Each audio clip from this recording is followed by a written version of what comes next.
A funkcionális erősítés, ha nagyon le akarom egyszerűsíteni, akkor arról szól, hogy olyan típusú mozgásokat végzek, ami a hétköznapi tevékenységekben is benne van.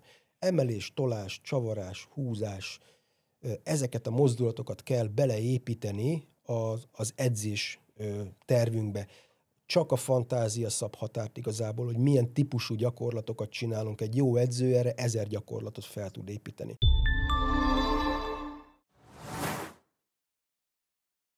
Ki gondolná, hogy egyetlen egyszerű fénykép fel tudja tárni, miért is fáj tulajdonképpen a hátunk minden egyes reggel, vagy miért érezzük egyszerűen úgy, hogy testünkben valami nincs a helyén igazából. Ma egy olyan hétdanos mesterrel, európai instruktorral, szakemberrel beszélgetek, aki 26 éve tanít embereket, 42 éve foglalkozik harcművészettel, és több éve segít embereknek visszanyerni a fájdalommentes hétköznapjaikat. Szeretettel üdvözlöm Önöket a Dr. Body legfrissebb epizódjában. A mai vendégünk dr. Kalics László, PhD, gerinctréner, terapeuta, aki egy forradalmi technológiát is bevezetett a piacra, mely másodpercek alatt képes feltérképezni testtartásunk minden titkát. Ma ismét úgy beszélgetünk, mint hogy az előző részekben, ahogyan egy orvosi rendelőben nincs mód és lehetőség. Nagy tisztelettel és szeretettel üdvözöllek a stúdiónkban. Az előző részben már találkozhattak veled a nézők, de most egy kicsit mélyebben is belemegyünk a témában, ugyanis tied az EGT nevű márka. Kicsit mesélj nekem, légy szíves erről, hogy mi is ez tulajdonképpen, és kinek is segít, kinek is találtad ezt ki. Az energetizáló gerinctréning tulajdonképpen maga a gerinctréning metodikára, tematikára épül. Amikor én ezt megtanultam, akkor azt tapasztaltam, hogy azok az emberek, akik elkezdtek hozzám járni a gerinctréningre, nem egészséges emberek. Tehát nem azoknak szólt a gerinctréning, akiknek szólni kellett volna, hogy egy sportolónak mozgásjavításban, koordinációjavításban, funkcionális erősítésben segítsen, hanem olyan emberek kezdtek el járni hozzám, akik azt mondták, hogy itt fáj, ott fáj, de nem tudják a mozgást megfelelő módon, vagy egyáltalán végrehajtani. És az a gerinctréning, amit én megtanultam, az egy nagyon jóga alapokra helyezett tréning volt, és én akkor arra gondoltam, hogy igazából, mivel itt a funkcionalitása a nagyon fontos, akár a harcművészetben, a csikungban, a tai chiben, a pilatesben, a jogában megtalálható mozgásokat ötvözve, ha én összegyúrnék egy tematikát, akkor ebből egy nagyon jó kis anyag jöhetne létre. És elkezdtem ezzel foglalkozni, elkezdtem a mozgásokat elemezni, és a 3 funkcionális mozgatásra, a mobilizációra, stabilizációra, a funkcionális erősítésre elkezdtem ráépíteni ezeket a mozgásanyagokat, tesztelgettem, próbálgattam, jöttek a vendégek, rajtuk is kipróbáltam ezeket a technikákat, gyakorlatokat, nagyon pozitív visszajelzések és nagyon jó eredmények kerültek újra képbe, és akkor létrehoztam utána ezt az energetizáló gerinctréning rendszert, ami már ennek az 5 mozgásanyagnak az ötvözetéből állt tulajdonképpen össze. Azért a mozgás látszik, hogy nagyon-nagyon régóta ott van az életedben. Miért döntöttél úgy, hogy miért pont a gerinc? Tehát, hogy oktattál, mesteredző vagy, PhD vagy, szakember vagy, tehát miért döntöttél úgy, hogy átlépsz egy kicsit a gyógyítás oldalára is? Ennek nagyon hosszú története van. Én körülbelül 23-24 éves lehettem, amikor először becsípődött a derekam. Ez lehetett mozgástól, ez lehetett egy gyulladásos folyamattól, igazából bármi lehetett volna, mert most sok év után, amikor én erre visszaemlékszem, arra emlékszem, hogy leültem, és utána nem bírtam felállni. Ezek a becsípődések, ezek rendszeresen előjöttek nekem tavasszal, ősszel, főleg a nagyobb hőmérsékletváltozásra, időjárásváltozásra, de amíg az ember fiatal, 20 éves, azok gyorsan elmúlnak, nem is tartanak nagyon sokáig, nem is volt olyan nagyon fájdalmas, és úgy voltam vele, hogy hát majd elmúlik. Persze most már utólag tudom, hogy hát mitől múlt volna el, nem nagyon foglalkoztam vele, de egyre többet fordult elő, egyre tovább tartott, és egyre jobban fájt. És 2019-ben már akkor olyan állapotba került a gerincem, hogy kénytelen voltam szakemberhez fordulni én is. Kijött a gerincsérv a lumbális szakaszon, és meg kellett műteni, mert már a gerincvelőt is nyomta, idegeket is nyomott, nem tudtam már sportolni, felszettem 20 kilót, depressziós voltam ettől, hogy nem ment a mozgás, és folyamatos 0-24-es fájdalmaim voltak, és megműtöttek. És amikor megműtöttek, zseniális professzor műtött, nagyon, nagyon jól sikerült a műtét, jól sikerült a rehabilitáció, és elkezdtem utána a gerinccel, mint tudománnyal foglalkozni. Először csak így internetről nézelődtem, hogy lehetne ezt úgy csinálni, hogy jobb legyen, hogy ne fájjon, hogy lehet azt a mozgást, azt a hétköznapi tevékenységet úgy végezni, hogy ez gerinc kímélő legyen. És akkor találtam rá a gerinc tréningre. És akkor így jött egy ilyen heuréka érzés, hogy most ez komolyan csak ennyi. És persze nyilván ez nem csak ennyi, de akkor nekem ez egy ilyen érzés volt, hogy ha ezt tornával bárki el tudja kerülni, akkor én ezt meg akarom tanulni, és szeretnék segíteni másoknak, hogy ne járják azt az utat végig, amit én végigjártam. Én körülbelül 3 autót cseréltem le, de szalomból hoztam el, azért meg kifutották a kilométert, és azt én vezettem le, és folyamatos gyakorlatilag gerinc és problémáim voltak. Aztán már nem tudtam olyan ülést venni, ami igazából a megfelelő lett volna. Ugye meg kifejezetten csak ilyen gerinc támaszos ülésre vagyok hajlandó. Olyan autóba vagyok hajlandó beülni, ami rendelkezik ilyen funkcióval, és vezetni. És rájöttem arra, hogy mellette ugye nyilván az ülőmunka is rendkívül káros, hogyha ezt nem megfelelő módon ülünk, vagy nem megfelelő széket választunk ehhez. És ebből egyenesen adódik tulajdonképpen a kérdés, hogy ugye itt beszélünk egy energetizáló gerinctréningről, meg egy gerinctréningről, és nekem az energetizáló gerinctréning azt mondja, hogy kelj fel, mozogjál, és nyerd vissza az energiákat a testedben, akkor segíts nekem meg a nézőknek, hogy tulajdonképpen mi is a legfőbb különbség a kettő között, mert nekem a gerinctréning az egy akut problémára utal, míg az energetizáló az esetemben tényleg, ahogy mondtam, egy energetizáló, tehát egy ilyen felfrissítő dolog, akkor hol van ebben az igazság? Melyik jól értelmezem ezt? Mind a két értelmezés jó.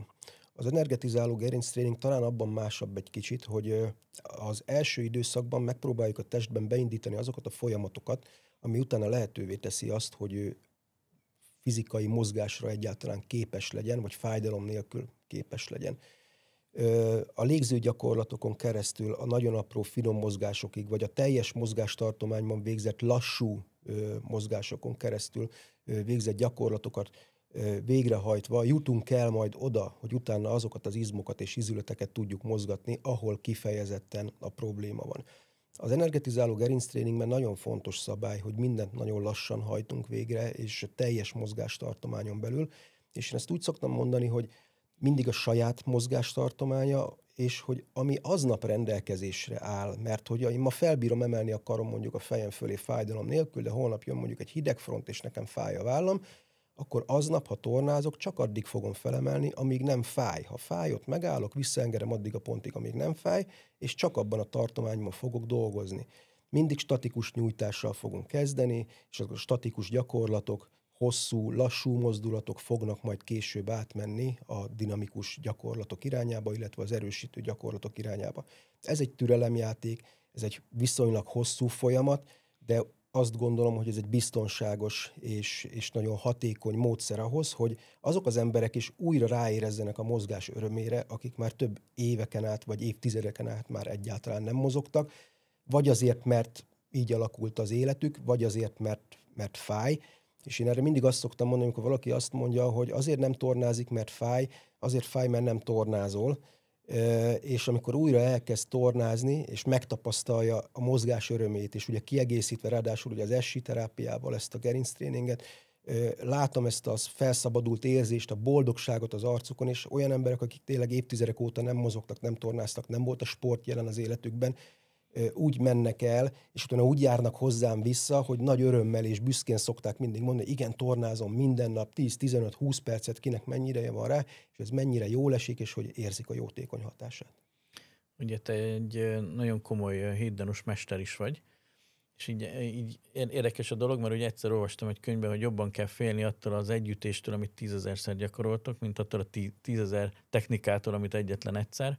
Viszont jelen esetben arról beszélsz, hogy van egy élethelyzet, van egy test, és ennek a testnek különböző problémái vannak, és annyira tisztelem benned, hogy rendkívül alázatosan egy teljes repertoárban, a lehető legszélesebb körben szeretnéd megérteni, megtanulni, és átadni azt a tudást, és azt a gyógyítást, azt a segítséget az embereknek, amire a legnagyobb szükségük van. És ezt benned minden területen nagyon-nagyon látszik, és az eredményeidből is nagyon-nagyon kimagaslik az a szakmai tudás és alázat, amit te képviselsz a piacon, és a mai napig is folyamatosan tanulsz. Ugye, hogyha most így kicsit nézzük meg, ugye sokan vezetnek, sokan fizikai munkát végeznek, sokan ülő munkát végeznek.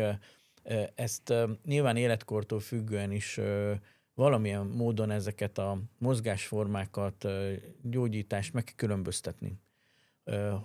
Hogy gondolod, hogy látod ezt, hogy mennyire lehet ráhúzni egy tréning sorozatot egy bizonyos helyzetre, vagy egyáltalán rá lehet-e, vagy kell-e, vagy ezt hogyan képzeljem el? Hogy ez... Én azt gondolom, hogy nem lehet. Tehát minden ember más és más. Az energetizáló gerinctréningnek talán az egyik legnagyobb előnye a holisztikus szemlélet. Tehát, hogy az nagyon fontos, hogy mint az emberi testet ne külön részenként kezeljük, hanem egy egészként. És amikor valaki bejön hozzám egy problémával, eleve konzultációval kezdünk, hogyha hoz magával esetleg valamilyen képalkotó vizsgálatot, akkor megnézzük, stb. Elbeszélgetünk róla, mi fáj, hol fáj, mióta fáj, mi váltotta ki, stb. Tehát egész mélyre hatóan beszélgetünk az ő problémájáról, mert hogy én azt gondolom, hogy nem csak, hogy minden ember más és más, hanem minden tünet, minden fájdalom más és más. És sokszor van olyan, amikor így beszélgetek a paciensekkel, és el szoktam nekik ezt a példát mondani, hogy valaki bejön hozzám mondjuk egy derékfájással, adok neki 6 gyakorlatot, utána ő elmegy, és bejön egy másik ember ugyanúgy derékfájással, és lehet, hogy teljesen más gyakorlatot fogok neki adni, mert hogy nem ugyanaz a kiváltó oka, nem ugyanannyi ideje áll fönn ez a probléma, nem ugyanolyan problémákat okozott, az egyik férfi, a másik nő, egyik 20 éves, a másik 60, tehát egy csomó olyan befolyásoló tényező van, ami alapján majd nekem, mint terapeutának el kell döntenem, hogy én milyen módszert, vagy milyen gyakorlatsort fogok alkalmazni az ő tüneteire. Azért örülök, hogy ezt így felhoztad, ezt a holisztikus szemléletet és gondolkodást, mert az első évad a Prevenciós Központ podcast sorozatának a Doktor Egészség podcast sorozat, ahol egy életmódorvos, egy integratív orvos és egy holisztikus orvos beszélget, és bizony kijött az, hogy a testet egészében kell nézni. Ugye az előző részben ugye beszélgettünk a Horváth Csabával is veled, hogy az SI terápiával kapcsolatosan, hogy tulajdonképpen egy fájás is adódhat tulajdonképpen az SI ízületnek a problémájából. Úgyhogy én nagyon örülök, hogy egyre szélesebb teret nyer az ilyen jellegű gondolkodás, az ilyen jellegű figyelem és segítségnyújtás és a gyógyítás. Tehát ez mindenképpen fontos. Úgyhogy ugye a Prevenciós Központ segít felismerni az egészségtudatos gondolkodásnak a fontosságát. Hogyha prevencióról beszélünk, akkor megkérdezem tőled is, hogy mit gondolsz erről, és hogyan igaz a prevenció a te képzéseidre, vagy tréningjeidre és gyógyításodra? Nekem nagy álmom és nagy szerelmem a prevenció, hiszen, ahogy elmondtam az előbb, én magam is végigjártam egy olyan utat, amit nem biztos, hogy így kellett volna végigjárni. Tehát, hogyha 20 éves koromban preventíven gondolkodtam volna, akkor lehet, hogy akkor engem nem kell megműteni. Az is igaz, és ezt is el szoktam mondani, hogy ha nem műtenek meg, akkor lehet, hogy én nem vagyok ma gerinctréner. Tehát ez egy kicsit ilyen fura helyzet. De hogy a prevenció miért fontos, megelőzni valamit sokkal könnyebb, mint utána meggyógyítani, és hosszú hónapokon keresztül, vagy akár éveken keresztül fájdalmak mellett, vagy akár mozgás korlátozottság mellett gyógyulni, fejlődni, egyik napról a másikra, minden nap tornázni. Ez egy nagyon nehéz és nagyon kemény folyamat. Nem is mindenki tudja ezt ilyen következetesen végigcsinálni. A prevenció nálam azért fontos, mert hogyha én meg tudnám tanítani azt akár már iskoláskorú gyerekeknek, hogy mi az, amit nekik csinálni kell ahhoz, hogy belőlük ne legyen olyan felnőtt, akik majd fájdalommal fognak élni, akkor én azt gondolom, hogy akkor tettünk a legtöbbet ezért a mostani generációért. A mostani gyerekek másak, mint mi vagyunk, mindenféle szempontból, és most nem arra gondolok, hogy Z generáció, meg Y generáció, hanem arra, hogy amikor én visszaemlékszem arra, hogy én általános iskolás voltam, még 4 óra, 5 óránál több nem nagyon volt az iskolába. Már középiskolás voltam, hogyha 6 óránk volt, akkor már nagyon morogtunk érte. Hát a mostani gyerekeknek a középiskolába bizony van 8-9, sőt, még 10. órájuk is nem ritkán, és egy mondjuk ki, hogy rossz energómiai szempontból rossz széken ülnek, megfájdul a derekuk, nehéz táskákat cipelnek. Utána ugye a telefon, ugye erről már beszéltünk nagyon sokat, hogy felvették ezt a görnyed hajlított tartást, és már 10-12 éves korra olyan problémák alakulnak ki a mostani gyerekeken, ami például a nagyszüleinkre volt igazából jellemző. És ezek a gyerekek, hogyha így folytatják az életüket, akkor bizony ők, mire felnőttek lesznek, 25-30-35 évesek, akkor sajnos nagy többségük komoly fájdalmak elé fognak nézni. Azért nagyon-nagyon fontos, hogy erről beszélünk, mert a maga a tartás és egyfajta kommunikáció az életben. És ugye sokszor az első benyomás az nagyon-nagyon fontos, és rendkívül kardinális, hogy a megjelenés, az esztétika és a kommunikáció szempontjából mindenkinek megfelelő kiállása legyen, és tartása. Te beraktál a repertoárodban, és a bevezetőben már említettem, hogy egyetlen egy képből rengeteg mindent meg lehet állapítani, és neked van egy digitális tartás elemző rendszered, egy készüléked, amit beraktál a praxisodba. Beszélj kérlek erről, hogy miért döntöttél úgy, mi is ez, mit is jelent, miért fontos ez, mit ad az embereknek. Szóval hogy így kereken, hogy megértsék az emberek.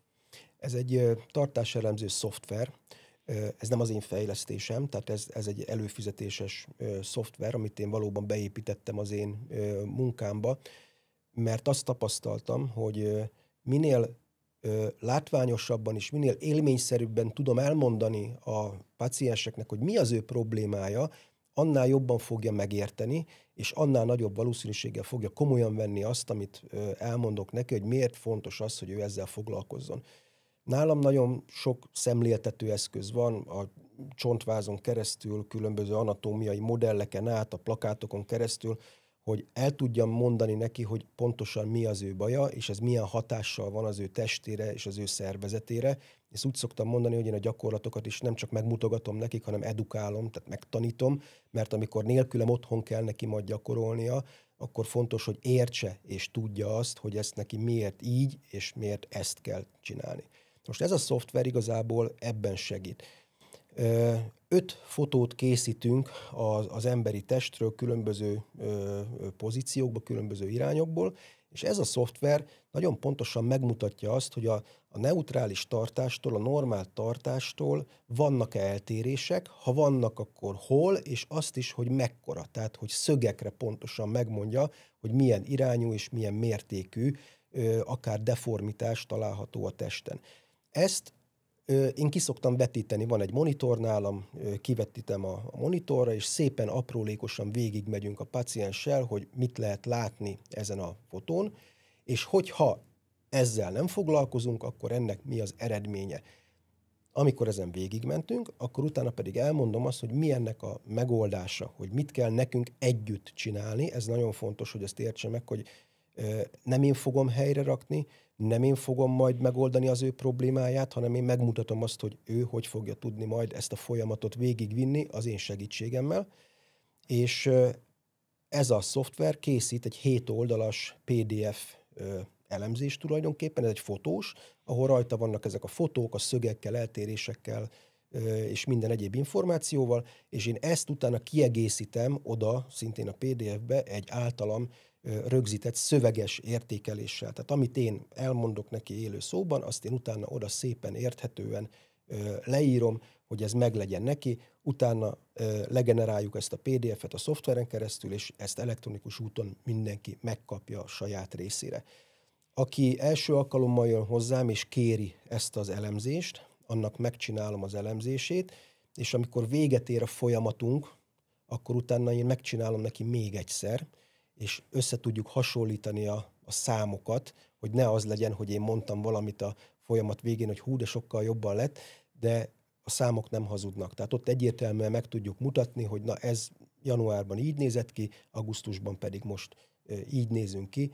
Nyilván ő maga is érzi, látja, tapasztalja magán ezeket a változásokat, könnyebb a mozgás, érzi a testtartásán a változást, csökkentek-e, vagy esetleg megszűntek-e a fájdalmai. Tehát ez a szoftver egy kicsit ilyen tükör minden páciens számára, mert saját magát látja vissza, és sokszor tényleg döbbenetes reakciók vannak, amikor meglátják, hogy te jó Isten, ez én vagyok, mert egyébként nem tűnik ez föl így neki, de amikor ott látja a szögeket, a grafikonokat, a rácshálón látja azt, hogy a különböző viszonyítási pontok mennyire térnek el egymástól, hát ott nagyon nagy ledöbbenések szoktak lenni, és amikor elmondom nekik, hogy ez nem egy betegség, ez egy állapot, ami ez a mai.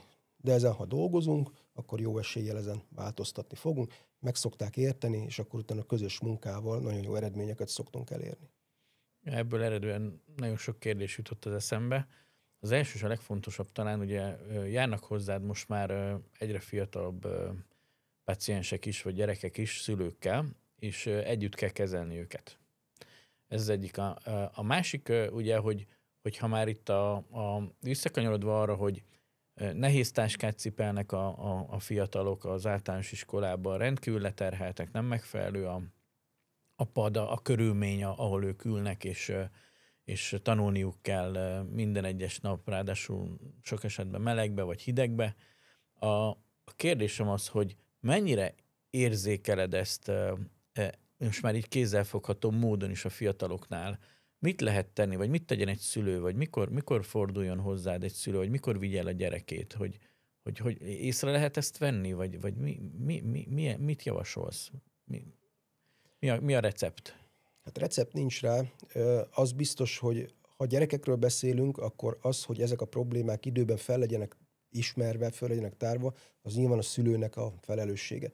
Egy általános iskolás kisgyerek nem fogja tudni megmondani, hogy jaj, nekem el van billenve a vállam, vagy a csípőm, vagy esetleg fáj a térdem. Azt el tudja mondani, hogy fáj a térdem, de hogyha a szülő kívülről nem lát rajta semmilyen elváltozást, jó esetben elviszi a házi orvoshoz, és akkor majd mondanak rá valamit, általában, hogy növésben van a gyerek, és majd elmúlik.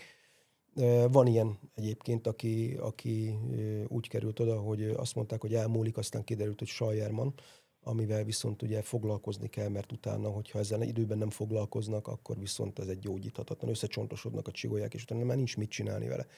Tehát igenis én azt szoktam mondani, hogy ez elsősorban a szülőknek a felelőssége, hogy ismerjék fel, hogy probléma van, a gyereket látják, a tartását látják. Látják azt, hogy esetleg az a gyerek el van billenve valamelyik irányba, a görbe, a háta, hogy áll a lába. Talán meséltem is neked ezt a történetet, hogy tavaly mi szerveztünk egy tábort, tehát pontosabban nem mi szerveztük, mi helyet adtunk egy ilyen tábornak, ahol 4. és 6. osztályos gyerekek vettek részt ezen a táboron. Én felajánlottam minden szülőnek, hogy ingyen bérmentve megcsinálom mindenkinek ezt a digitális tartáselemzést, és ezt odaadom kézbe. Ha jól emlékszem, 12 gyerekről volt szó. Mind a 12 gyereknek volt nem csak tartás problémája, hanem volt, akinek már deformitása is. Ezeket bizony, ha nem vesszük észre időbe, és nem foglalkozunk vele, akkor majd, amikor ez a gyerek majd 20 éves lesz, akkor fogja mondani majd a szülőnek, hogy anyám, miért nem vittél el orvoshoz, mert most úgy fáj, hogy megbolondulok, meg hogy nézek ki, meg hogy milyen a tartásom, stb. Stb. Tehát minél hamarabb kezdünk el ezekkel a problémákkal foglalkozni, jó eséllyel annál rövidebb idő alatt és annál hatékonyabban tudjuk a megoldást biztosítani. Felnőtt korban is működik egyébként. Nekem van 85 éves paciensem is. Sok mindent lehet 85 éves emberrel is csinálni, de nyilvánvalóan ez a folyamat sokkal lassabb, és a másik pedig, hogy van, amin már viszont nem fogunk tudni változtatni, mert van, ami már olyan állapotban van, amit még lehet, hogy egy 10-12 éves gyereknél, ahol nagyon rugalmasak még az izületek, a csont is még alakulóban van, ott még komoly változásokat lehet elérni, de már felnőtt korban, amikor már meg vagyunk csontosodva, az izmaink is azért le vannak tapadva, a kötőszöveteink is, hát akkor már nagyon komoly munkával lehet csak ezzel eredményeket elérni. Mert hogy a test folyamatosan próbál kompenzálni, és ez nem túl szerencsés, ugye minél fiatalabb valaki, annál nagyobb és hosszabb távú a kihatása és a problémának a nagysága is. Na most ez a technológia, amiről beszélünk, ez mennyire forradalmasította a te praxisodat? Maga az eljárás az nem egy nagyon forradalmi, és sokkal komolyabb szoftverek is vannak, de nekem, az én tevékenységem egy óriási segítség volt. Pont emiatt, amit az előbb mondtam, hogy amikor én elmondok valamit, akkor azt vagy megérti, vagy nem. Vagy komolyan veszi, vagy nem. De itt látja, tehát saját magát látja, nem egy ábra internetről letöltve, és megmutatom neki, hogy na így néz ki mondjuk egy skoliózis, hanem azt mondom, hogy ez ön, vagy ez te vagy, és akkor nézzük meg, hogy hol vannak ezek az eltérések a normától. És saját magát fogja visszalátni a fényképen, és a saját testének fogja látni az elváltozásait, így komolyan veszik. Tehát nem volt olyan, aki azt mondta volna, hogy hát ezzel nem kell foglalkozni. Általában persze nyilván azért jönnek el, mert ők is érzik, hogy van valami probléma van, aztán, hogy ez milyen mértékű, az nyilván attól függ, hogy a szoftver is mit mutat. Én természetesen előtte azért teszteket is végzek, különböző mozgásos teszteket, és ennek a komplex eredményeként fogom átadni az én javaslatomat, hogy akkor én miben látom a megoldást. Ugye folyamatosan említettük, hogy folyamatosan képzed magad, és izgalmasabbnál izgalmasabb és minőségibb képzésekre jársz. És a kérdés az, hogy alapvetően volt-e bármi olyan dolog ezzel a géppel kapcsolatosan, amit nem tanultál meg, nem tanítottak meg neked, és itt felismerésként jelentkezett a munkád során egy ilyen aha-élmény, ezt nem gondoltam volna. Kifejezetten ilyen dolog nem, hanem inkább abba erősített meg engem, hogy amikor jön valaki egy típusú fájdalommal, vagy érzi azt, hogy valamelyik irányba valami nem működik rendesen, ahogy te is mondtad az előbb, hogy ezek a kompenzációs tartások, ezek hogy jelennek meg az emberek életében. És amikor beszélünk egy nagyon komoly kompenzációs hibáról, jobb oldalra mondjuk jobban ráterhel, hogy az milyen szinten tudja elvinni utána a teljes jobb oldalát. Mert hogyha elkezdődik valahol, ez legyen mondjuk a csípő, az egy idő után rá fog menni a térdre, ugyanúgy rá fog menni majd a bokára, de a törzsből vissza fog kompenzálni, akkor a derékban megjelenik a fájdalom, az lehet, hogy már egy skoliózis fog neki majd okozni. Tehát, hogy annyira komplex és összetett, hogy van egy eltérés, és utána, hogyha ezzel sok éven keresztül nem foglalkoznak, akkor ehhez akklimatizálódik hozzá az egész teste, és gyakorlatilag teljesen másképp fognak állni először az izmok, izületek, aztán a csontrendszer is hozzá fog alakulni, ami nagyon komoly deformitásokhoz vezet. Hogyha prevenció és megelőzés, akkor mit tudnál javasolni egy felnőtt embernek, hogy hogyan tudja kontrollálni a testét, és mit tudsz javasolni egy szülőnek, hogyan tudja egy gyermeknél legkönnyebben észrevenni, hogy itt bizony oda kellene figyelni valamire, vagy valamilyen közbeavatkozásra lenne szükség? A felnőtteknél én azt szoktam nekik mondani, hogy mivel a test nem buta, a test mindig jelez, csak mi nem vagyunk elég okosak sokszor, hogy ezt vegyük ezeket az adásokat, de hogy amikor jelez a test, és ez akár lehet egy fájdalom, egy kellemetlen érzés, egy beszűkült mozgás, akkor ne legyünk restek rászánni az időt és az energiát, és igenis menjünk el szakemberhez, beszéljünk róla, nézessük meg, mert lehet, hogy valóban nincs komoly probléma, és akkor megnyugtattuk a lelkiismeretünket, és hazajövünk nyugodt lelkiismerettel, vagy pedig azt fogják mondani, hogy igen, nagyon jó, hogy ezt most vette észre, mert ezzel most el kell kezdeni foglalkozni, ahhoz, hogy hosszú távon ezzel ne legyen majd később gond, mert ez rá fogja nyomni a teljes életminőségre, utána a bélyegét, a hétköznapi tevékenységére, a munkájára, a magánéletére és minden egyébre. Most a szülőknél egy gyerek folyamatosan fejlődésben van. látja azt a szülő, hogy a gyereknek milyen a tartása. Látja azt, hogy milyen tevékenységeket végez a nap során. Ne legyenek restek arra, és tudom, hogy ezt is nagyon nehéz, ugye én is tanítottam középiskolába 24 éven keresztül, és én magam sem értek egyet azzal, hogy egy gyereknek 8-9-10 órája legyen, utána hazamegy, pihenjen, egyen, készítsen leckét, de azért jó lenne, ha sportolna is, de azért legyen magánélete, és hát mikor? Tehát igazából egyszerűen nem fér bele időbe, de az fontos lenne valóban, igen, hogy sportoljon valamit a gyerek, mozogjon valamit a gyerek, ő válassza ki, nem kell ráerőltetni egy olyat, amit nem szeretne, de legyen valamilyen sport, valamilyen mozgás az életébe, és hogyha látja azt a szülő, hogy rossz tartása van a gyereknek, vagy a gyerek panaszkodik, hogy itt fáj, ott fáj, akkor igenis vegyük komolyan, mert az már elavult az a mondat, amikor majd kinövi. Tehát nem, ezzel foglalkozni kell, mert valóban, hogyha holisztikus szemlélettel gondolkodunk, az, hogyha valahol fáj, akár gyerekről, akár felnőttről beszélünk, az mindig valamit jelez. Az, hogy ez mi, azt pedig meg kell vizsgálni, fel kell deríteni, fel kell tárni, de az, hogy ránézünk valakire, és azt mondjuk, hogy majd kinövi, mert hogy azért fáj, mert növésben van, hát ez nem biztos, hogy minden esetben így van. Van olyan konkrét sport, ami kifejezetten javasolt? Minden sport jó lehet. Most amikor fiatalokról beszélünk, hát az ilyen nagyon erős sportoktól azért én távol tartanám őket, tehát ilyen nagy súlyok emelésére nem nagyon buzdítanám őket, de igazából minden olyan sport, ahol ő a mozgás igényét ki tudja elégíteni, ahol a mozgás élményét meg tudja tapasztalni, ahol el tud fáradni, ez is egy nagyon fontos dolog, hogy el tudjon fáradni, és utána le tudjon lazulni, ez mindegyik jó lehet. Természetesen, ahol már vannak olyan problémák, hogy muszáj valamilyen szinten korrigálni, tehát mondjuk egy tartáskorrekcióra van szükség, ahol már kifejezetten a nyújtásokra, a mobilizációra van szükség, akkor azért szoktuk kiegészítésnek ajánlani, hogy úszást, a jogát, esetleg a piláteszt, gerinctréninget nyilván most direkt a végére hagytam, de hogy egyébként minden olyan sport, ami komplexen mozgatja meg a testet, az bármelyik jó lehet. Ugye itt a féloldalas sportok esetében igaz ez, mondjuk egy tenisz esetében, egy teke esetében, ott azért kifejezetten javallott az ilyen jellegű sportoknak a beiktatása is, csak ugye kérdés, hogy mikor. Ez egy edzői kompetencia, mert hogy nekem volt olyan paciensem, aki féloldalas sportot végzett, nem volt lenyújtás mindig az edzések végén. Mindig azt az oldalt erősítették, amelyik a domináns oldal. Természetes, hogy a másik oldalán egy inaktivitás alakult ki.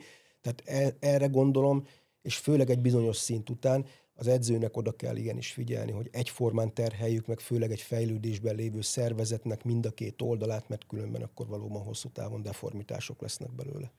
Ugye gondolom több hallgatónk van, aki ülőmunkát végez, irodai munkát végez napi 8 órában, és mellette háziasszony is, tehát családot lát el, mikor hazamegy munka után.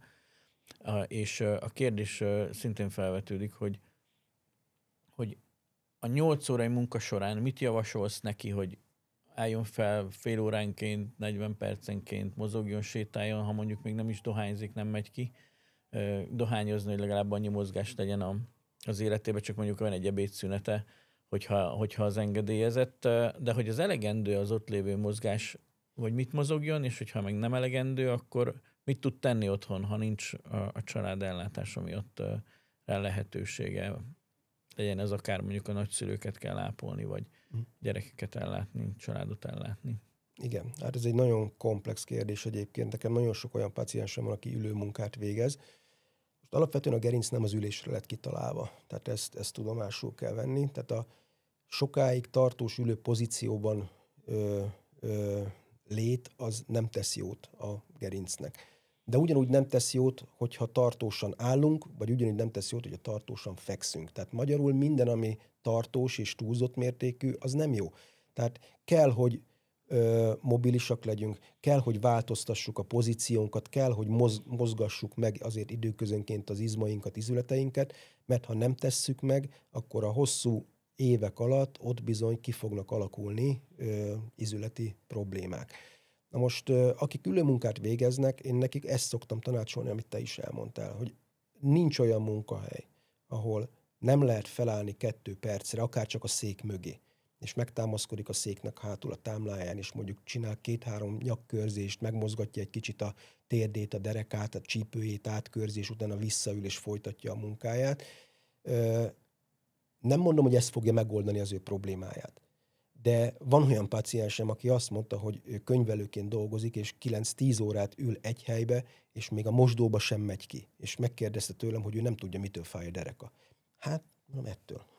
Tehát fel kell állni, mozogni kell egy picit, meg kell sétáltatni. Nem az a 2 perc kiesés a munkából fogja megváltoztatni az ő munkához való hozzáállását, vagy a munka nem azért nem lesz elvégezve, vagy befejezve, mert ő mondjuk 40 percenként, 3-4 óránként 2 percre feláll, és kicsit átmozgatja magát, hanem azért, mert hogyha ő majd lebetegszik, akkor nem 2 percre fog elszakadni az íróasztaltól, hanem lehet, hogy 2 hétre. Na, az ki fog esni a munkából. A 2 perc nem fogja ezt a munkatevékenységet ilyen szinten befolyásolni. A tartós állásra ugyanez vonatkozik. Ugye nyilván, hogyha valaki sokat áll, annak megint a dereka, a térde, a bokái fognak jobban fájni. Mozgassa meg, pihentesse meg. Neki jó az, hogyha például leülhet 2 percre, mert ő egész nap áll. De ugyanúgy jó tehermentesíteni a derekat, picit fölrakja egy ilyen 30-40 centi magas kis székre, vagy valami patkára, vagy bármire fölrakja a lábát, egy picit leveszi a derekáról a terhet, átmozgatja magát, utána megint folytatja a tevékenységet. Igenis, ezekkel nagyon sok mindent lehet tenni azért, hogy a hétköznapokban, a munkában kicsit jobban érezzék magukat. Aztán ugye otthon, mert nem ezzel a 2 perccel fogják megoldani ezt a problémát, igenis szerintem kell tornázni. Én azt gondolom, hogy 40 felett mindenkinek kötelező lenne egyébként a gerinctréning, mert az én olvasatom szerint 2 ember van, akinek van izületi problémája, meg akinek majd lesz. Mert hogy előbb-utóbb úgyis mindenki el fog jutni odáig, a korral haladunk előre. Most ezeket a folyamatokat megállítani nem lehet, de lassítani lehet. És hogy ezek mikor jönnek elő, az pedig jelentős mértékben rajtunk is múlik.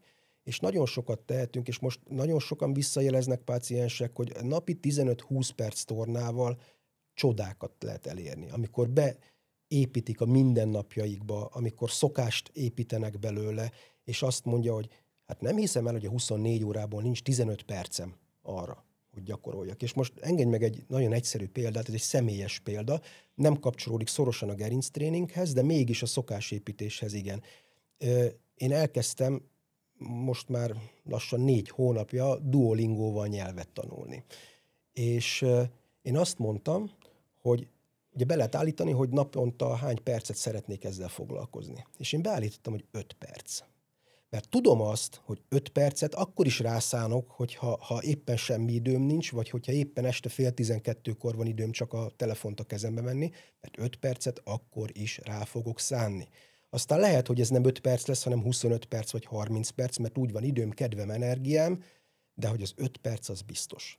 És a tornával is ugyanez a helyzet. Tehát, hogyha én azt mondom, hogy én naponta megcsinálok 3-4-5 gyakorlatot, és ezt beépítem a mindennapjaimba. Először ez nehéz, mert ezt fejbe ott kell lenni, ezt csinálni kell, rá kell szánni az időt, az energiát, sokszor nincs kedve az embernek, de akkor is megcsinálja. Utána viszont már szokássá fog válni, és utána már természetes lesz, vagy ha már nem csinálja, akkor hiányozni fog. Van olyan dolog, amit minden ember rosszul csinál? Hát ezt így nem lehet kimondani, hogy minden ember rosszul csinál. Azt gondolom, hogy vannak olyan dolgok, amit sokan rosszul csinálnak, mert ez egy rossz, és talán mondhatom, hogy magyar szokás is. Én nagyon sokat járok Európában mindenfelé, látom az embereket, és látom azt, hogy sokszor mennyire mások, mint mi vagyunk. És mi rohanunk mindig, idegesek vagyunk mindig, hajszoljuk a munkát mindig, soha nincs időnk semmire, rossz kedvűek vagyunk. Ez külföldön nem így van. Tehát én Olaszországban nagyon sokat járok, Németországban nagyon sokat járok, Horvátországba, Szerbiába, nem kell nagyon messzire menni, tehát csak itt tényleg a környéken, Csehországba, és mindenütt azt látom, hogy az emberek, nyilván amellett, hogy nekik is ugyanúgy dolgozni kell, és nekik is megvannak az ugyanolyan problémáik, mint nekünk, de valahogy mégis másképp kezelik ezeket a dolgokat. És nekünk talán ezt kellene megtanulni, hogy ahhoz, hogy én jól végezzem a munkámat, ahhoz, hogy én teljesíteni tudjak a magánéletben, a családomban, ahhoz először az kell, hogy én rendben legyek. Mert ha én nem vagyok rendben, akkor teljesen mindegy, hogy most én hajszolhatom a munkát, hajszolhatom a pénzt, rohangálhatok bármi után, hogyha nem vagyok egészséges, és egy idő után rá fog menni az egészségem, rá fog menni az egész életem, a testem, és hát utána jönnek a betegségek, aztán lehet, hogy meg se érjük a nyugdíjt. Igen, most van lehetőségünk, hogy a testünket esetleg újraépítsük, és hogyha pedig nem tesszük, akkor majd utána az életünket kell újraépíteni. Igen. Egészen más formában. Van bármilyen felmérésed esetleg azzal kapcsolatosan, hogyha már így gerinc ugye, és testtartás, hogy az alvó alkalmatosságok, az ágyak, a matracokról, mit gondolsz, mi a véleményed? Mit javasolsz? A keményebbet, a puhábbat? Hát ez is sok mindentől függ. Én most saját tapasztalatokat tudok mondani, illetve azokat a tapasztalatokat, amit az én pacienseim visszajeleznek, de nagyon komoly tapasztalatunk van itt családon belül is, mert a feleségem is küzdött hasonló problémákkal. Az biztos, és azt általánosságban le lehet szögezni, hogy a matrac minősége az kulcsfontosságú abban, hogy a gerincünk milyen állapotban van, hiszen gyakorlatilag a napunk 1/3 azt az ágyban töltjük. És az igenis meghatározza azt, hogy a gerincünk milyen pozícióba tölti el azt a 8 órát, hogy a matracnak a minősége milyen. Nekem például személy szerint a kemény matrac az, ami jó, nekem azt tartja a derekam, olyannyira, most kint voltunk Írországban egy 10 napos képzésen, és ott például be kellett raknom egy deszkát az ágyba, mert nekem annyira puha volt az a matrac, amin feküdtem, hogy nekem muszáj volt egy ilyen deszkát berakni a lepedő alá. De van, aki például a memóriahabos matracokat szereti, mert neki az kényelmes. Én úgy szoktam mondani a pacienseknek, hogy megkérdezik tőlem, hogy jó, de akkor milyen matracot vegyek, mert hogy ő hajlandó megvenni, csak akkor tudja, hogy milyen kell. Én azt szoktam nekik mondani, hogy az a pozíció, amiben ő fekszik, amikor ő ráfekszik erre a matracra, ne nyomódjon be úgy a matrac, hogy az a gerinc olyan pozícióba kerüljön, ami már természetellenes. Tehát ha ő mondjuk oldalt fekszik, és nagyon belenyomódik a medencéje a matracba, és oldalra a gerince el fog billenni, el fog csavarodni, és ő ebbe a pozícióban van 8 órán keresztül, hát azt reggelre meg fogja érezni. De ugyanígy igaz, hogy ha valami túl kemény, ha valaki nem szereti a keményet, mert az neki kényelmetlen, akkor utána azért fog fájni a dereka. Tehát ezt meg kell tapasztalni.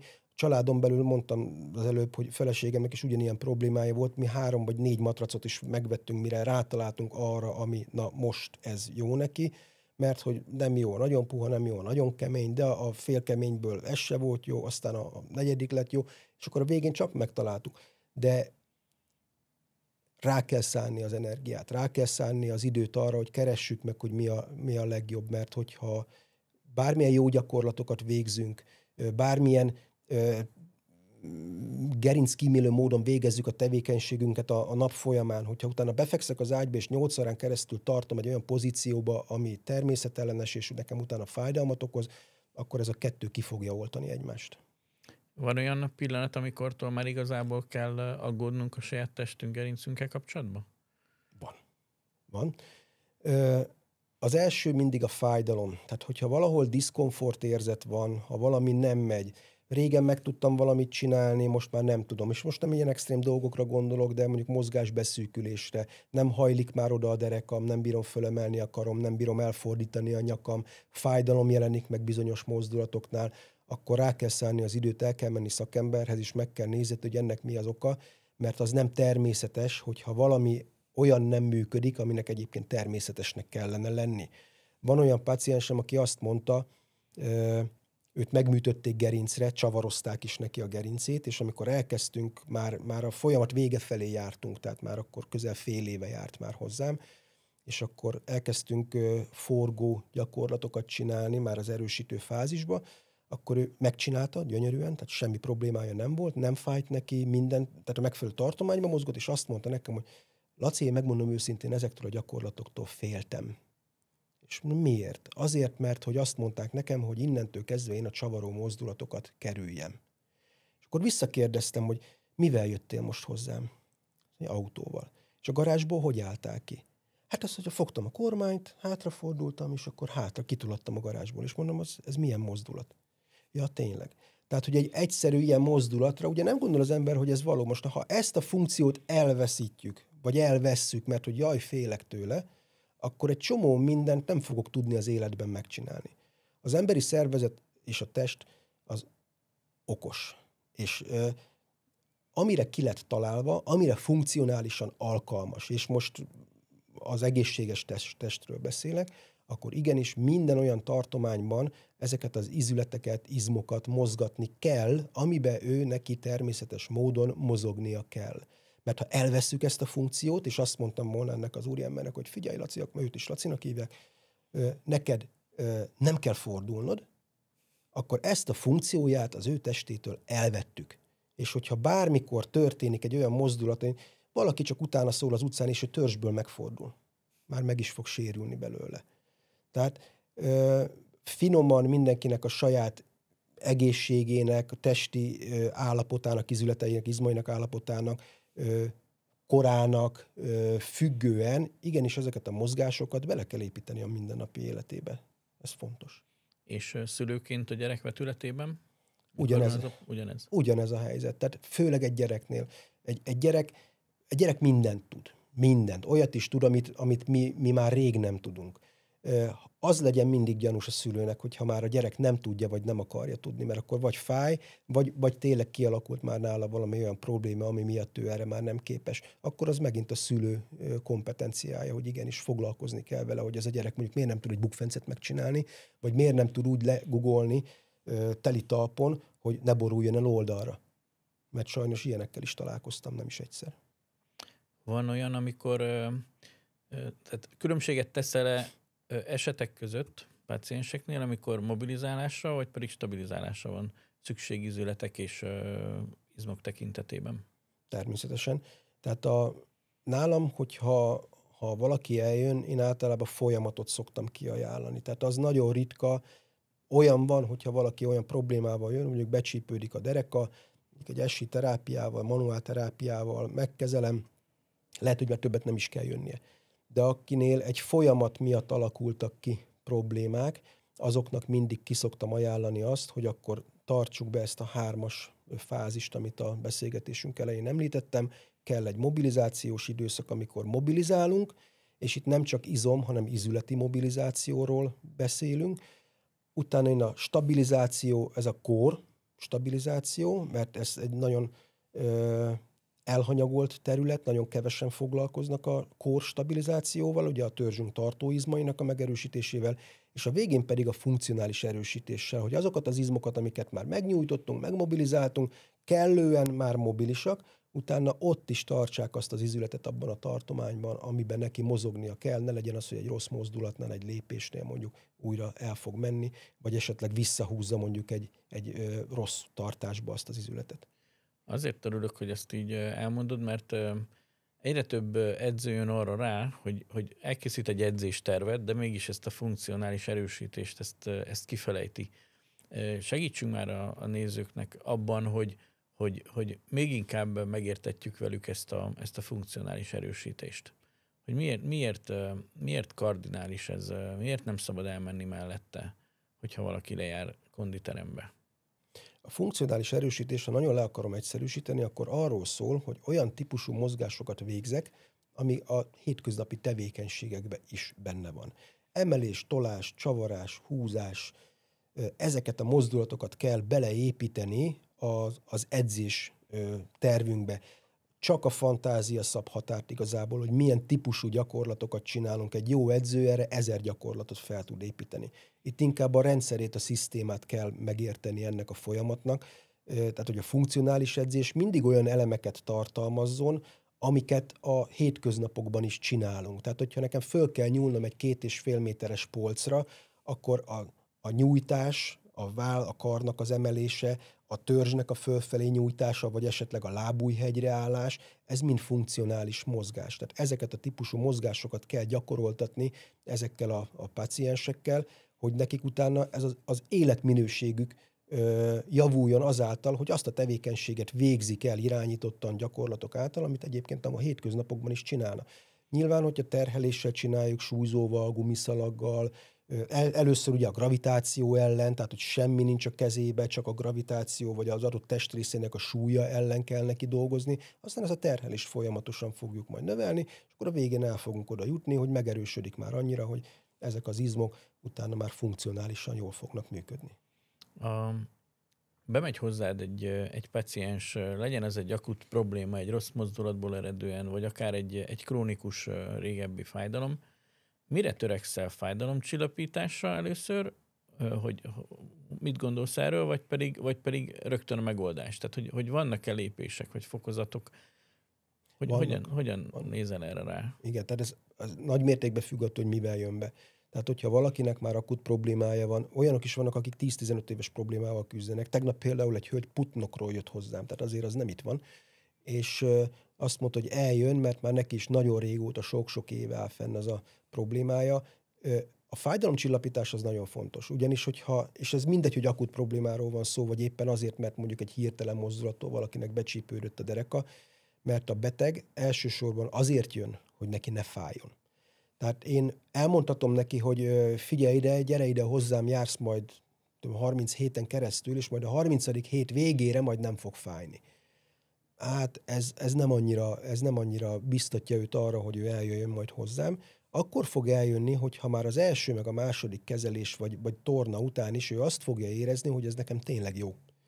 És amiről a múltkor beszélgettünk, hogy ezért tartom zseniális kiegészítésnek az SI terápiát a gerinctréning mellé. Az előző részünkben, hogy a hallgatók is tudják. Igen, mert hogy gyakorlatilag a fájdalmat, amivel ő jön, az gyakorlatilag van olyan, akinek nullára le lehet csökkenteni. Ez a tegnapi hölgy, akit az előbb említettem, ő úgy ment el, hogy nem fáj. Azt mondta, amikor jött, hogy 8-as erősségű fájdalma van egy 1-től 10-es skálán, amikor elment, nem fáj.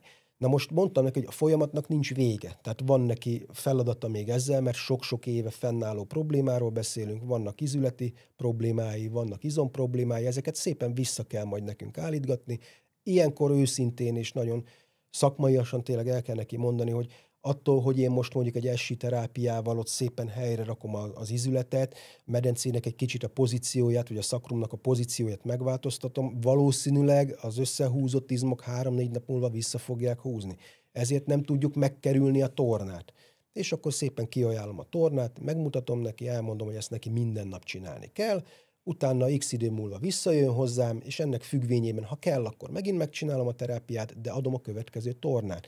És végig fogunk menni a mobilizációs, stabilizációs, funkcionális erősítés folyamaton, és hogyha végigvittük, akkor jó eséllyel úgy fogunk egymástól elbúcsúzni, hogy nem fog fájni, és a megfelelő tartományban mozognak az izületei. Mennyire látsz párhuzamot egy test vagy egy ember egészsége és a gerincének az állapota között?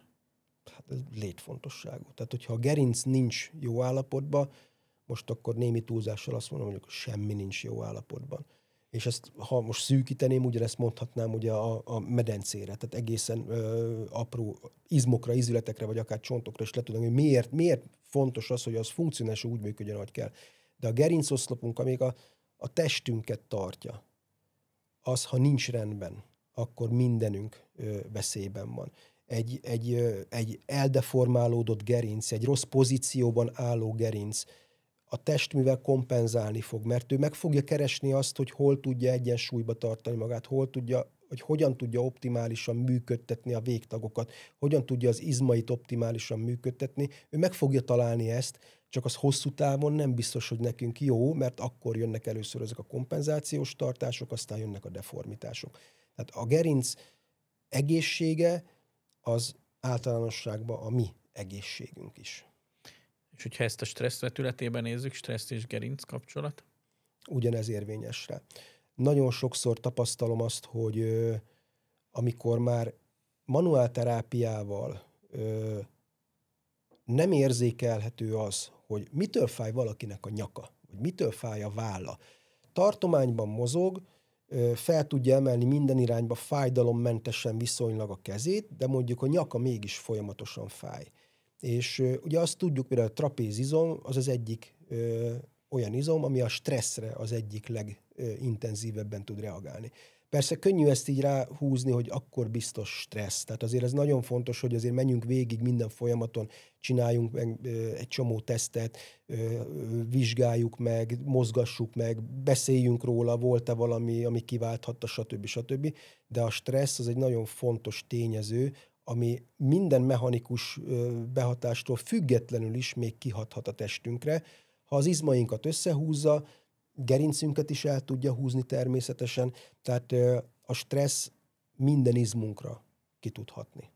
Van olyan beteged, aki nagyon megmarad benned? Van. Több is. Negatív értelemben is, pozitív értelemben is, de inkább maradjunk a pozitívnál. Szerintem a negatívat is mondjuk nem bántásképpen, tanulságképpen. Akkor a negatívval kezdem. Van olyan betegem, aki járt hozzám egy 6-8 alkalommal biztos volt, nem tudom fejből, és nem reagált pozitívan a tornára sem, és az SI kezelésre sem. Ideig, óráig jó volt az első 1-2 alkalommal, de aztán folyamatosan mondta, hogy nem, sőt azt mondja, egyre erősödik a fájdalom. Kértem, hogy akkor menjen el, csináltasson egy képalkotó vizsgálatot, mert valami olyan probléma is lehet, amit én így nyilván nem látok, hogyha nem nézzük ezt meg. Aztán, amikor ő elment egy képalkotó vizsgálatra, akkor kiderült, hogy amellett, amikről ő tudott, meg amiket nekem elmondott, még számos egyéb olyan probléma is volt, ami nyilvánvalóan befolyásolja magának a folyamatnak is a menetét. Aztán utána ennek Bocsánat, ezeket ő visszatartotta, amikor a kérdéseket az elején feltetted? Nem, csak egyszerűen nem tudott róla. Nem tudott róla, okay. Ő csak elmondta, hogy fájdalmai vannak, nyilván a tünetek alapján, meg a tesztek alapján, amiket én elvégeztem, elkezdtem a megfelelő terápiát. Volt neki egy sok évvel ezelőtti képalkotója, de hát az már nem volt releváns ahhoz az állapothoz képest, ami akkor volt. És hát amikor megcsináltatta a képalkotó vizsgálatot, kiderült, hogy még sok egyéb probléma is van, és olyan probléma is van, ami nyilván megváltoztatná az egész terápiának a menetét, utána már nem folytatta tovább ez a hölgy ezt a terápiát. Ez nyilván mindenkinek az egyéni döntése, ezért nagyon fontos az, és ezt mindig az első alkalommal a konzultáción el szoktam mondani, aki nem hoz képalkotó vizsgálatot, hogy ha van olyan dolog, amiről tudnunk kellene, vagy én nem tudok rá élből egy választ adni, vagy bizonytalanok vagyunk valamiben, akkor ne sajnáljuk rá az időt, meg az energiát, és hát a pénzt sem, mert sajnos azért nem olcsó egyébként egy MRI vizsgálat.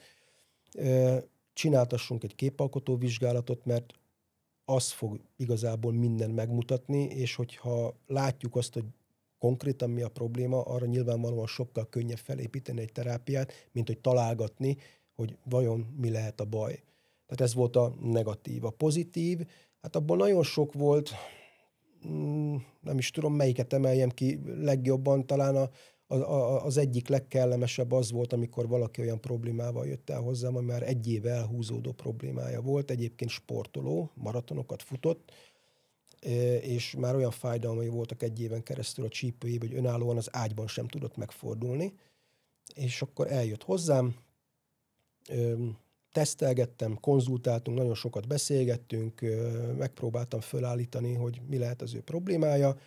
Én fölállítottam a saját kis teóriámat, elkezdtem kezelni manuálterápiával, illetve megtornáztattam. Ez este volt ilyen 7 óra körül, másnap reggel, mikor felkeltem, egy fél oldalas messenger üzenetet kaptam tőle, hogy hát nagyon szépen köszöni, mert fájdalom nélkül egyedül kiszállt az autóból, önállóan meg tud fordulni az ágyban, és gyakorlatilag a munka közben, tehát nap közben igazából nem nagyon fáj neki semmije. Estére már megint egy kicsit azért fájdogál, de hogy jelentősen csökken. Végigvittük vele ezt a teljes folyamatot, és most köszöni szépen a csípőjének, semmi baja nincs. Tehát ez egy nagyon, nagyon kellemes élmény volt számomra. De sok ilyen van egyébként. Szuper. Mivel töltekezel? Mi ad még neked 42 év után is energiát?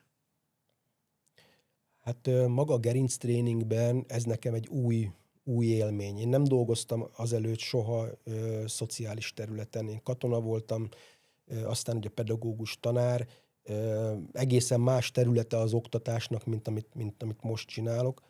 Talán most az egyik legnagyobb élmény nekem az, amikor látom az embereken, hogy rá van írva az arcára, hogy nem hiszi el, hogy ez vele történik.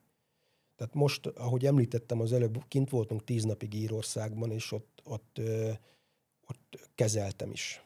És olyan problémákat kezeltem, akik már úgy 5-6-8, akár 10 éve fennálló problémákkal jöttek, és úgy jöttek le az asztalról, hogy nem fáj. És amikor rá van írva az arcára, hogy ez döbbenetes, hogy ezt ennyi maximum beszélgetéssel együtt fél órával ezt így el lehet érni, ezt nem hiszik el. És amikor én ezt látom az arcon, és úgy megy el, hogy boldog, hogy nem fáj neki, vagy aki úgy jön fel hozzám, ugye te voltál nálunk, ugye lépcsőn kell feljönni hozzám a terembe, és följön úgy, hogy bottal jön, és utána pedig bot nélkül megy le. És a következő alkalommal már nem hozza magával a botot sem. Tehát ezek amik úgy engem úgy feltöltenek, hogy látom azt, hogy van értelme is a munkámnak, van eredménye, és tényleg látom azt az embereken, hogy sokkal boldogabbak, mert hogy megszűnik az a fajta fájdalom, ami már rányomta a bélyegét az egész életükre.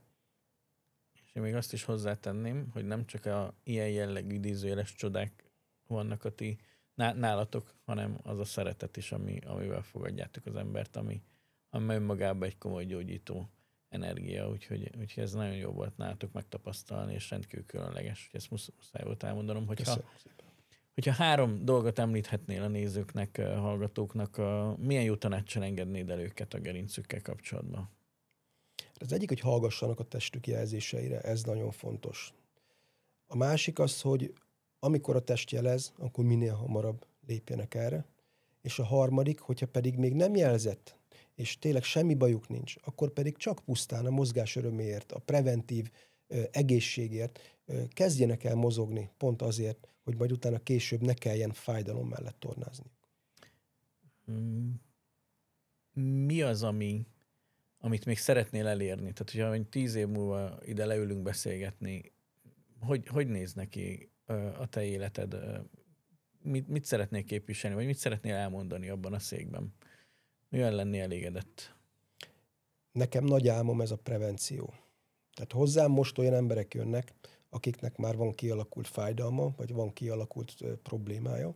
Én nagyon szeretném azt elérni, és el is kezdtük egyébként, már ugye Írországban tartottunk most EGT trénerképzést, és most nem tudom, hogy ezt el szabad-e mondani, de július-augusztusban valamikor tervezzük itt Magyarországon is, hogy meg lesz egy ilyen trénerképzés majd hirdetve, és hogy azt 2025-ről beszélünk? Igen, 2025-ről. Tehát, hogy trénereket képezve olyan preventív szemléletet kialakítani az emberekben, hogy úgy jöjjenek el az emberek a gerinctrénerekhez, hogy tanulják meg azt a 10-15-20 gyakorlatot, amit ők be fognak építeni a mindennapjaikba, és utána nem lesz majd gerinc problémájuk, vagy izületi problémájuk. Csak sajnos most jelen pillanatban az van, hogy akinek nem fáj, az nem jön el, mert azt mondja, hogy nekem ez nem releváns, mert engem ez nem érint. De érint, csak még most még ez nem jelentkezett, nem fáj, nincs problémája. De senkinek nem akarom elvenni a kedvét, de előbb-utóbb lesz, ha nem foglalkozik vele. Ezért szeretném azt elérni, hogy olyan képzéseket tartani, ahol olyan emberek is eljönnek majd a képzésre, akiknek egyébként nincs még semmilyen problémájuk, de szeretnének előrelátóan gondoskodni a gerincük, a testük, az izmaik, izületeik egészségéről, hogy ne is legyen akkor, amikor már egyébként úgy szépen fokozatosan majd ezek előjönnének. Nem beszéltünk róla, de ugye te önvédelmet is oktatsz, ez megint csak segítség. A gerinctréning segítség, az oktatás a segítség. Tehát gyakorlatilag az életed a segítségre épül, és neked több könyved is van. 2 az önvédelemről, és van egy új könyved, ami hamarosan megjelenik erről. Mondják kérlek néhány szót. Igen. Hát az első könyvem az már jó pár évvel jelent meg magánkiadásban, az egy önvédelemről szóló könyv. Az egy olyan könyv volt, amit így, az egy ilyen könnyen emészthető, nem szakkönyv, tehát mindenkinek szól, aki érdeklődik így az önvédelem felől. Ennek elkészült a második bővített kiadása, ami már az eleje, ugye mivel bővített kiadás, tehát az eleje az ugyanaz, módosítva egy picit, meg aktualizálva most 2025-re, de van a második részében egy bővített rész, ami már a szakmai, illetve módszertani rész, tehát az már szól inkább szakembereknek is, És hát a harmadik könyvem, ez most párhuzamosan készült a másodikkal, ez a gerinctréningről szóló könyv, ez gyakorlatilag, ez is most már kész van, még nem került nyomtatásba, ez egy különleges könyv lesz, még videókat kell majd fölvennem ahhoz, hogy ez a könyv is elkészüljön, de maga a könyvanyag az teljesen kész van.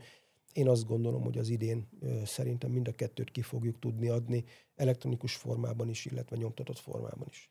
Akit érdekel, az hol kukucskáljon, hogy készen van-e, vagy elkészült-e? Hol vagy elérhető?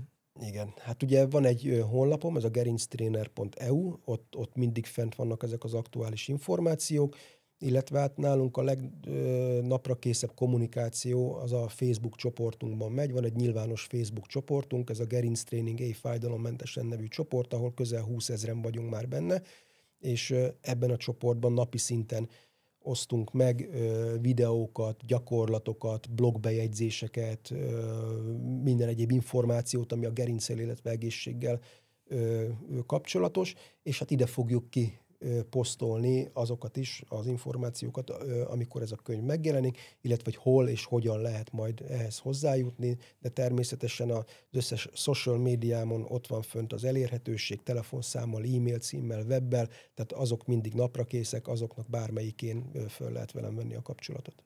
És időpontot is lehet foglalni. Természetesen van egy időpontfoglaló oldalam is, ahol minden olyan tevékenységemre, amivel foglalkozom, pár kattintással időpontot tudnak foglalni.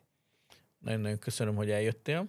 Köszönöm a lehetőséget. Izgalmas területet képviselsz, úgyhogy én szeretnélek majd még a testtel kapcsolatosan meginvitálni egy másik részre is, ahol az önvédelem és a stressz kapcsolatáról szeretnék veled beszélgetni, hogyha van kedved hozzá. Megtisztelsz. Mindenkinek tisztelettel köszönöm a figyelmet. Ez volt a prevenciusközpont.hu megszokott podcast sorozata, a Dr. Body évadnak a 3. epizódja. Maradjanak velünk, kövessenek bennünket is az elektronikus social media platformokon, a TikTokon, a Pinteresten, a YouTube-on, a Google-ben is találkozhatnak velünk különböző hirdetések során.